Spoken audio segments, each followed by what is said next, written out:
So it's good morning from the KM8 well site in Yorkshire, Rydale. It's a lovely morning, it's brightening up now, so it's not as cold as yesterday. And we're joined today by Michelle, who came to the camp a few weeks ago to support and do her bit and to liaise with the press for us. And if you'd like to introduce yourself, Michelle. Hi, I'm Michelle. Yeah, I've come up and joined the camp, and I'm going to be staying for a while.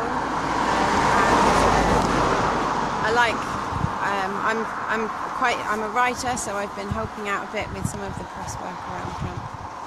Thank you, and it's good to have you there as well. Thank you. You were part of the vigil last night, organising the vigil. Would you like to give the viewers an update on how that went last night at the site?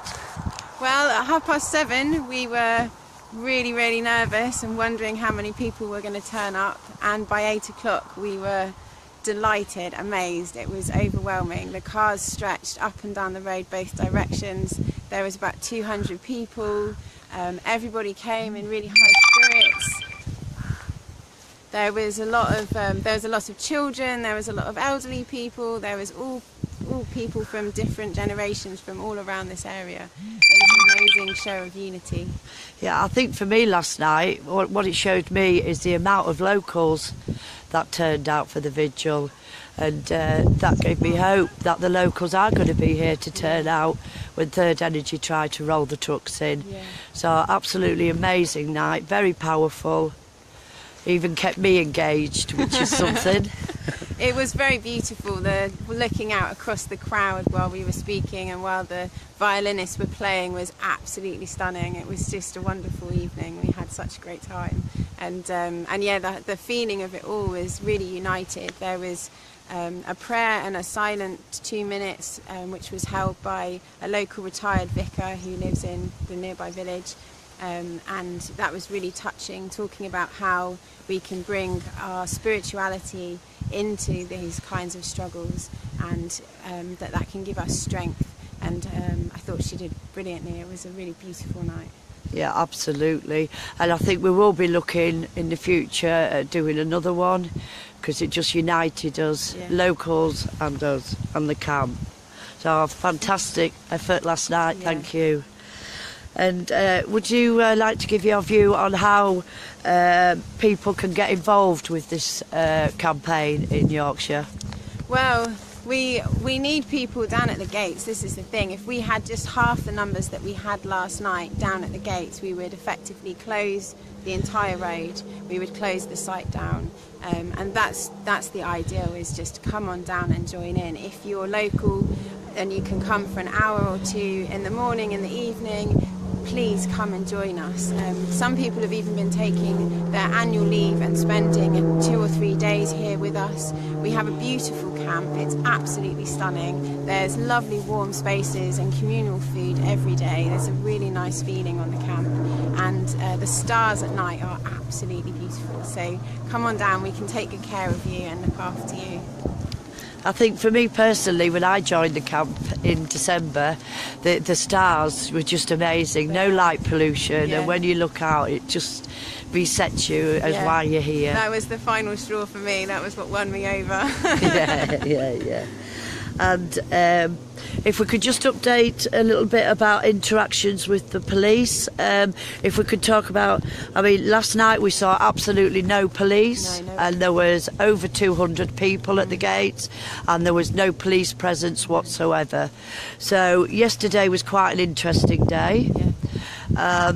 Can you give your update on the police for yesterday, please? Yesterday, I thought that, hopefully it will continue this way, but yesterday we had 2 interactions with the police, and they were actually very measured and very calm, as were we. We were very calm and considered, and I thought it was really good. It was very different to what I experienced over at PNR, so I'm really pleased to say that, and I'm hoping that long may it continue, because who knows where that will go. But for now, it's been pretty good. Yeah, as being one of the people on the front line and refusing to move, I must say that the police have acted accordingly at this stage in the campaign. Me personally, am very pleased with the way they're treating us. Let's hope it continues, and we'll see. I think what we're trying to get off of here, guys, is we need people.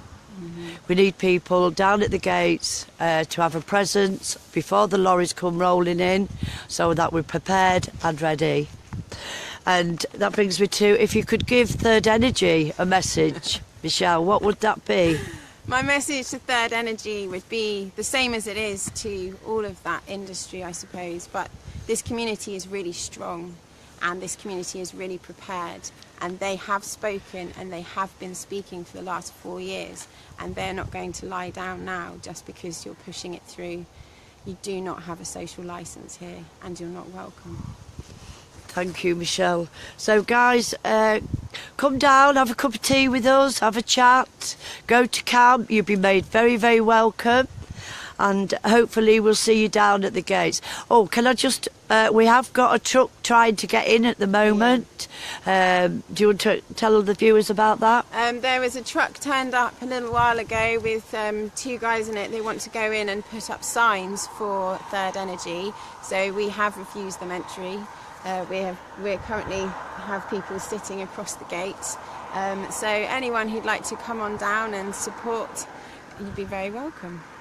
Absolutely, very welcome. So, guys, have a nice day, and we hope to see you down at the gates very soon. Thank you for watching, and get this shared, please. Okay, thank you, guys. Bye. Bye-bye.